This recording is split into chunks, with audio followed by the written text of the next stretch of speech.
Awful Wrestling says 4 years ago in the same month, can this goof dream up anything on his own without using Vince's whole playbook? And so, yeah, it's MVP offers Ricochet, Cruz, and Ali a spot in the Hurt Business. And then, yeah, it's MVP over here offering MVP and Benjamin rudely interrupt Ricochet to offer him a spot. And then Awful pointed out, he's like, this even wearing the same goddamn suit and tie.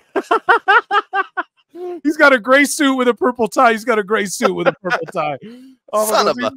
He's even wearing the same. So I thought that was funny, man. Death, taxes, and AEW zoom in when their wrestlers run the blade. This is Jefferson Jr. tagged me in this.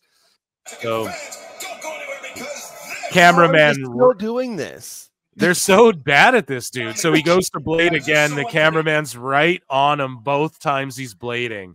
They couldn't hide it one time. The best guys, Tony Khan. Alfred Kunua says, a small AEW crowd is chanting, wrap it up at Kyle Fletcher. Brother, that's not heat. And yeah, during his promo, I was ranting and raving about something during the live show while Fletcher was talking, but they were chanting, wrap it up at him. The AEW fans were chanting, wrap it up at Kyle Fletcher, bro. It's crazy. Moving along here. Adam Cole talks about being body shamed on social media. Oh, no. Says he just ignores or blocks it out as best as he can. Early on, I recognized part of being a public figure is expecting to hear scrutiny, expecting to hear judgment. That's what being in the public eye really means. People are allowed to say what they want to say. Does it feel good? Not at all. It definitely doesn't. At the same time, if I'm someone who wants to be in the entertainment business and the public eye, I know it's something I have to expect to deal with in a lot of ways. I know everyone handles it differently. For me, I've gotten to the point where I kind of ignore it or block it out as best I can. I'm focused on making me the best version of me. I try not to get too discouraged with what social media can say. Yeah, man, my whole thing is like, he was small in NXT, and no one was saying, and so he's still small now. His physique was better in WWE, but so is everybody's. There's like people hold each other accountable there. And also this foot was disintegrated, and I guess they had to get a bone from a dead body and insert it into his foot. Oof. You know what I mean? So he probably ain't working out too much. I don't know. Shout out Adam Cole. Just don't get hurt again, bro, because that's two serious ones back to back. Dynamite got smoked 637 to NXT 702. We're going to cover Dave Meltzer doing some Steiner math of his own in a bit. But just remember this, that Dynamite did 637 and NXT did 702. Bro, and we're not settled in. Remember, Meltzer will settle into the real number in 3 to 4 weeks. Well, it looks like the real number is closer to 7, Dave. And that's the thing. It's going to start beating Dynamite every week. And I called that. Yeah, man, it is what it is. Tried to warn you. AEW's A show loses to developmental for the 4th week in a row. So true. Daniel Garcia via Wrestle Purist has something to say to Up Rocks about AEW hate. And he goes, hating on AEW is a very popular thing, and it gets people a lot of attention.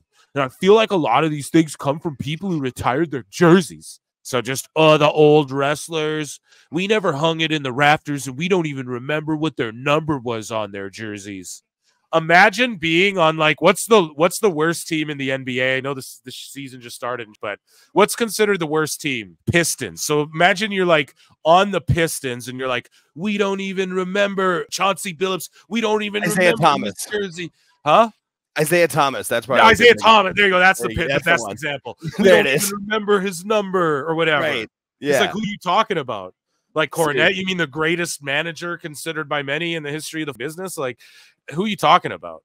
You know, Undertaker, who is the greatest wrestler of all time, one of them. You know, to some people, he's on their Mount Rushmore. He's one of the greatest character. He is the greatest wrestling character of all time. You know, like, whose number are you talking about, bud?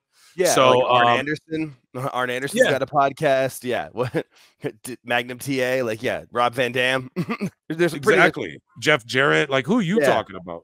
Exactly. So, there's some pretty big guys out there. A lot of these people are trying to get a new career off hating on AEW and hating on people who are trying to be successful. Now, here's the thing, Garcia. We don't feel like you guys are trying to be successful. That's the problem. And that's the disconnect. We do not think you guys are trying to be successful with what you're doing. And it might hurt your feelings. I know Garcia personally, who I'm sure is in the chat right now. No, I'm just kidding. But probably sucks to hear like me be like, dude, just people don't want to see you get pushed like that. But I'm like the ultimate fan, bro. Right? I don't want to see who's the guy who played McLovin. I know the kid, but I couldn't. Christopher, whatever he's not allowed to play Peter Parker. I'm sorry. And he knows that. Right. So it's just like, bro, I don't want to see, no one wants to see Jack Perry in the Bucks and you and Orange Cassidy and brother. It's all it is. If they had a cruiserweight division, a junior, maybe the television title, but it's just like the stories are bad. Yeah. And the production's bad and nothing's really making sense. And you have to look in these dark, vapid buildings. And it's like, if that changed, we would get behind you and go, they're trying to be successful. But it looks like you're not trying. Tony, at least, is not trying to be. Maybe you are. Maybe you are, Daniel. I'll give you that. But the higher-ups there, man, I don't know. Tony Schiavone. Oh, Jake, refresh their memories, okay? What has he said? He said that Excalibur's the greatest, better than Tessitore. Which, I mean, that's sort of subjective, I guess, when it comes to wrestling, because Tessitore's new. But if Tessitore never came into pro wrestling, he's still better than Excalibur in my book from the fights he's called in. So, and Excalibur's just so bad. He said that Danielson's the greatest of all time, better than Bret Hart and HBK. That was the one. And Ric Flair. He even said it, and Ric Flair. Like, he included names that he called in the NWA and WCW days. And then he says Samantha Irvin is not coming to AEW because they already have someone better. Like, why does he have to do that? Do all that? We already got the best ring announcer in the world with Justin Roberts, and Arcady Ora is a great ring announcer who's a great person. It's all great. Everything's great as well. And she's doing a great job. Samantha Irvin ain't coming here. Okay. Sounds like she's coming there, bro. Right. And it sounds like maybe you're a little bit threatened. Because if she doesn't want to announce, like if she wants to do something more, or she doesn't want to just ring announce, she wants to do something more. There's already like so many people that hold microphones in that stinking company. So good friend of the show, the Fantastical Tales of Tony Khan, Burning Senton 90. Go and give him a follow too. All you assholes followed the mole. You didn't follow Burning Senton. Come on now. Let's go. So Fantastical Tales. We're not reading a tale, but he does quote tweet this picture from Fightful, and he goes, Tony is so kind, lending his world-class employees to other companies. His kindness brings tears to mine eyes. And so Aubrey Edwards is making her CMLL debut as one of the referees for 2024 CMLL Women's International Grand Prix. Good for her, but it's funny that they sent Aubrey's ass out there. I wonder if she does the cucaracha or the salsa dance or something while she's out there. I was just going to say that she do a little salsa instead of her other thing. Triple H's thought says he really did become the new Hulk Hogan. And Jericho has a new vodka seltzer, bro. Grape is Jericho. VIP vodka seltzer. Such a bad name. VIP vodka seltzer. That's so, and then it's a snake. And yeah, Grape is Jericho. And it's a vodka seltzer that he's got. So he had a little bit of the bubbly. I'm sure Tony helped him with this too. And do you know why? It's because they all drink White Claws and soda water. We've chronicled it since the early days of PWT. Anyone bringing up soda water, that's because of PWT and the 10 minutes of Tony Khan video. I remember that had like 100 views on it. No one was watching, you know. It blew up way later. Like all the views it got came way later. So yeah, the coolest backstage, just Chris Jericho's seltzer and the freaking woo energy drink. Dude, yes, that was so they got the seltzer back there. They got some wings for catering, and they got soda waters on deck, bro. And I love it. And I know Jericho made this because him and Tony love White Claws. Oh, I absolutely. know it, bro. Yes. So they're like, oh, let's make our own. Grape is Jericho, baby. Grape is Jericho. And blueberry. Grape is Jericho, mama. Oh, my God, dude. I love it. Let's go. And, I mean, Grape is Jericho. That's way too close to what got Nick Callisman in trouble. That's all I'm going to say. My bad. Couldn't pass it up. Oh my God! Trauma in the chat's with me. Trauma in the chat's on the same boat. Classic AEW, completely oblivious though. Like they wouldn't, you know, they're just oblivious to everything. That is I live in hilarious. this fantasy world. Pro Wrestle Counselor says this is sad. Yeah, Tony Khan goes, it's TNT drama Ricochet weekend. Ricochet weekend. Yeah, we're just putting you on Rampage and Collision for now. After you just but I know some people think it's a burial, but we're gonna call the weekend Ricochet weekend. It'll be great. Oh my god, man. I didn't know Ricochet weekend presented by AEW. My Tony's like slowly transforming into Hughes. Yeah, that's what it is, dude. I'm telling you, that's what it is over time. It's just like regular Tony, you know, it eventually gets a little bit more disheveled. Yeah, he's just getting disheveled until he's in his final perfect cell form, which is like Hughes' impression. But Friday night, AEW Rampage on TNT, King Ricochet versus the Nick Wayne. Saturday night, AEW Collision on TNT, Ricochet versus I Am Leo Rush. Sunday on TNT. Would be cool if we had Ricochet starring Denzel Washington and John Lithgow. Can't compromise. What the? Yeah, Sunday on TNT. It would be amazing if Ricochet starred as Time Cop. Oh my god, dude. Would be cool if we had Ricochet starring Denzel Washington plus John Lithgow. Can't promise. On Sunday on TNT. That's called brand integration and cross promotion. It'll be great, right, Dad? Oh. And then Ricochet responds and goes, haha, this is awesome. Is it? Getting a whole weekend named after you, huh? You guys make a graphic for that? I'm going to put a million people won't watch all three of those shows combined. So, guys, that was AEW News. Round of applause for AEW News. So,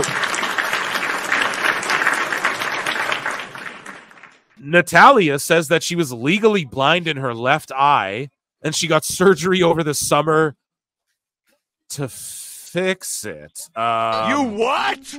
That's crazy. Thank you for wrestling and continuing to show up on NXT, and hope prayers up for Natty. You know what I mean? Like, holy shit, her eye wasn't working. No one knew. She didn't tell anyone. None of the dirt sheets knew that. And she's like, yeah, I fixed it over the summer. We've seen her have a couple matches recently. It's like, whoa, you don't even got to wrestle. Like, you don't even got to get in the ring, girl. Hopefully your eye is good. I don't know. She said it's fixed. Let's go. So Triple H dropped this little nugget. We'll watch here quickly. It's 25 seconds. He goes, hang on tight. The road to Netflix begins. So they're just like filming with green screens. Who is this guy? And we are reversing. Roll video. Looks like Matt Morgan back in the day. Scholar. Shout out Gigantic Pop and Raj Giri and Matt Morgan. Oh, Cutler. It's that. Oh, is this the guy from Wow, hold on a second. So that's the guy from the Next Gen show, I think. Okay. That they did for Roku. That makes sense. So, I wasn't sure who it was, and I didn't watch that show. Now he has gear, and so I wonder maybe they're doing a new Next Gen type show on Netflix, or maybe, who knows? I hope they do it because it's better. I know than that's Tough part Enough. of the deal where they can burn Netflix, and like obviously the more ratings that they get, the more Netflix will do. This show, if you guys didn't watch WWE Next Gen, it's better than Tough Enough. Like the format of it's way better. Okay. But I do miss like the old Tough Enough reality show competition show. I can't wait to watch those all along with you guys on Patreon. Patreon.com/. show on the network was Breaking Ground. Was that what it's called? That was really good. Here is Montez Ford on Bianca saying he's ready for a singles run, but he feels guilty about Dawkins, leaving Dawkins behind. So let's play this quickly as the match starts. And she said, and I kind of feel like everyone feels like this, you are ready for it and everybody wants it. But she said that you kind of feel guilty because of how close you and Dawkins are. So what are your thoughts on that? Well, I think what she was saying, was speaking on is, when I first came in, got signed to NXT or developmental around 2015, and my first match around 2016. And literally right after that, they put me and Docs together, like the end of 2016, and we debuted in 2017 on NXT TV. So this has been the only thing I have done since I've been with the company, the Street Profits. I haven't done anything else. I haven't done single stuff, haven't done solo stuff. And I think what she means is kind of similar to Survivor's built. Been with this person for so long, we built so much. So for me to take off and just do things on my own kind of feels like I'm leaving him behind. But I realized recently that's not my fault. And that's not a knock to him. It's not a knock to anybody. But I know how talented I am. I know how much I brought to the table for the Street Profits. And I know how much I've inputted to the Street Profits to make it what it is today. If I decide to go my way and it's not with the Street Profits, either does successful or it fails, that's not on me. Because me is on me. And I think that's why she said that, because like I said, we have such a close-knit relationship and been together for so long. She knows how much I not only just care about him, but the Street Profits as a whole. But I've been ready ever since I started watching this. And yeah, Montez should. I think Dawkins will be fine. He could be put in another faction. He could be the leader of a different faction. He could do his own thing. I think he has a good look, and he wrestles well, and they'll be fine. Everybody goes, "Oh, you're the Marty Jannetty," but who knows? Like, look at JC Jane and Gigi Dolan. Like, Jane's been more kind of over than Gigi, sort of since that breakup. Whereas I thought it would be Gigi. So I don't know, man. It is what it is. Shout him out for being loyal to his friend, but bro, even UFC fighters got to fight their friends. You got to do what's best for you. And yeah, people love you, man. And he's hilarious. So